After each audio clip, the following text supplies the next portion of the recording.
The Wonderful Wizard of Oz. Chapter 6. The Cowardly Lion. All this time Dorothy and her companions had been walking through the thick woods. The road was still paved with yellow brick, but these were much covered by dried branches and dead leaves from the trees, and the walking was not at all good. There were few birds in the part of the forest, for birds love the open country where there is plenty of sunshine, but now and then there came a deep growl from some wild animal hidden among the trees. These sounds made the little girl's heart beat fast, for she did not know what made them, but Toto knew, and he walked close to Dorothy's side and did not even bark in return. "How long will it be," the child asked of the Tin Woodman, "before we are out of the forest?" "I cannot tell," was the answer, "for I have never been to the Emerald City. But my father went there once, when I was a boy, and he said it was a long journey through a dangerous country. Although nearer to the city where Oz dwells, the country is beautiful. But I am not afraid as long as I have my oil can, and nothing can hurt the Scarecrow, while you bear upon your forehead the mark of the Good Witch's kiss, and that will protect you from harm." "But Toto," said the girl anxiously, "what will protect him?" "We must protect him ourselves, if he is in danger," replied the Tin Woodman. Just as he spoke, there came from the forest a terrible roar, and the next moment a great lion bounded onto the road. With one blow of his paw, he sent the Scarecrow spinning over and over to the edge of the road, and then he struck the Tin Woodman with his sharp claws. But, to the lion's surprise, he could make no impression of the tin, although the Woodman fell over in the road and lay still. Little Toto, now that he had an enemy to face, ran barking toward the lion, and the great beast had opened his mouth to bite the dog, when Dorothy, fearing Toto would be killed, and heedless of danger, rushed forward and slapped the lion upon his nose as hard as she could, while she cried out, "Don't you dare to bite Toto! You ought to be ashamed of yourself, a big beast like you, to bite a poor little dog!"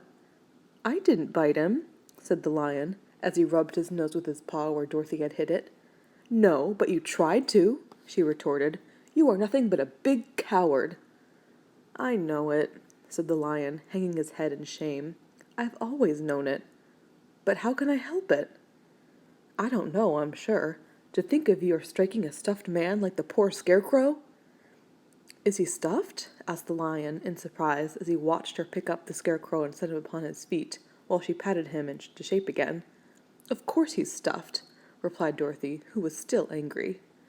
"That's why he went over so easily," remarked the lion. "It astonished me to see him whirl around so. Is the other one stuffed also?" "No," said Dorothy. "He's made of tin." And she helped the Woodman up again. "That's why he nearly blunted my claws," said the lion. "When they scratched against the tin it made a cold shiver run down my back. What is that little animal you are so tender of?" "He is my dog, Toto," answered Dorothy. "Is he made of tin or stuffed?" asked the lion. "Neither. He's a meat dog," said the girl. "Oh, he's a curious animal and seems remarkably small, now that I look at him. No one would think of biting such a little thing except a coward like me," continued the lion, sadly. "What makes you a coward?" asked Dorothy, looking at the great beast in wonder, for he was as big as a small horse. "It's a mystery," replied the lion. "I suppose I was born that way. All the other animals in the forest naturally expect me to be brave, for the lion is everywhere thought to be the king of beasts.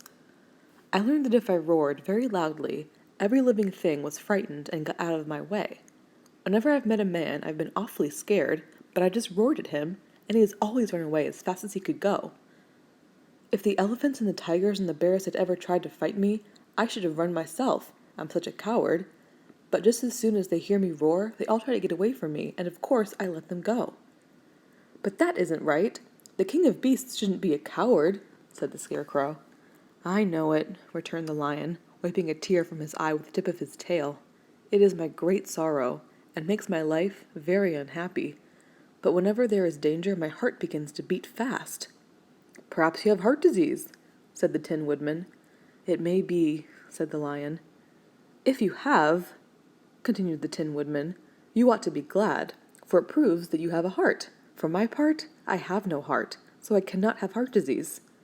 "Perhaps," said the lion, thoughtfully, "if I had no heart, I should not be a coward." "Have you brains?" asked the Scarecrow. I suppose so. I've never looked to see, replied the lion. I am going to the Great Oz to ask him to give me some, remarked the Scarecrow, for my head is stuffed with straw. And I'm going to ask him to give me a heart, said the Woodman. And I'm going to ask him to send Toto and me back to Kansas, added Dorothy. Do you think Oz could give me courage? Asked the Cowardly Lion. Just as easily as he could give me brains, said the Scarecrow. Or give me a heart, said the Tin Woodman. Or send me back to Kansas, said Dorothy. Then, if you don't mind, I'll go with you, said the Lion, for my life is simply unbearable without a bit of courage. You will be very welcome, answered Dorothy, for you will help to keep away the other wild beasts. It seems to me that they must be more cowardly than you are, if they allow you to scare them so easily.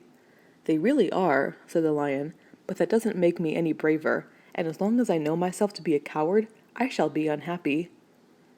So once more the little company set off upon the journey, the Lion walking with stately strides at Dorothy's side. Toto did not approve of this new comrade at first, for he could not forget how nearly he had been crushed between the lion's great jaws. But after a time he became more at ease, and presently Toto and the Cowardly Lion had grown to be good friends. During the rest of that day there were no other adventures to mar the peace of their journey. Once, indeed, the Tin Woodman stepped upon a beetle that was crawling along the road, and killed the poor little thing. This made the Tin Woodman very unhappy, for he was always careful not to hurt any living creature, and as he walked along he wept several tears of sorrow and regret. These tears ran slowly down his face and over the hinges of his jaw, and there they rusted. When Dorothy presently asked him a question, the Tin Woodman could not open his mouth, for his jaws were tightly rusted together. He became greatly frightened at this, and made many motions to Dorothy to relieve him, but she could not understand. The Lion was also puzzled to know what was wrong. But the Scarecrow seized the oil can from Dorothy's basket and oiled the Woodman's jaws, so that after a few moments he could talk as well as before. "This will serve me a lesson," said he, "to look where I step. For if I should kill another bug or beetle, I should surely cry again, and crying rusts my jaws so that I cannot speak." Thereafter he walked very carefully, with his eyes on the road, and when he saw a tiny ant toiling by he would step over it, so as not to harm him.